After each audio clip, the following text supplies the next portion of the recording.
ধন্যবাদ জ্ঞাপন করছি। এই পর্যায়ে বক্তব্য ডেকে নিচ্ছি BSMRS2 বিয়ন্ড একাডেমিক্স।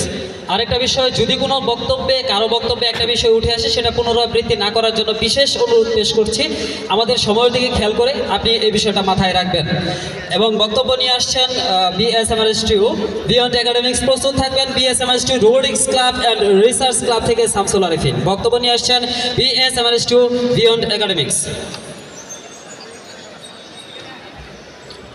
হ্যালো সবাইকে, আসসালামু আলাইকুম। আমি কাউসার আহমেদ, BSMRS2 বিয়ন্ড একাডেমিক্সের পক্ষ থেকে। বিয়ন্ড একাডেমিক্সের নাম আপনারা হয়তো শুনেননি, তবে আজকে শুনে নিন।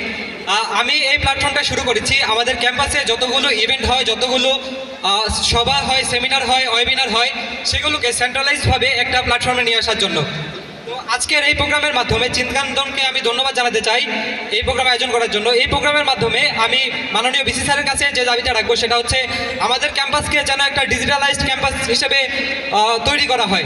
যেহেতু আমাদের ভার্সিটির নাম বঙ্গবন্ধু শেখ মুজিবুর রহমান বিজ্ঞান ও প্রযুক্তি বিশ্ববিদ্যালয়, কিন্তু আমি মনে করি আমরা বিজ্ঞান ও প্রযুক্তি থেকে মেলা দূরে অবস্থান করছি।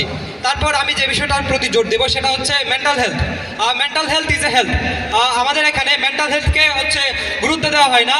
আর আমাদের যে ভার্সিটিতে চিকিৎসা কেন্দ্র আছে, আমার যদি আজকে ক্যান্সারও ধরা পড়ে, সেখানে গেলে আমরা এলাট্রল, প্যারাসিটামল আর অ্যান্টাসিডি পাবো, অন্য কিছু পাবো না।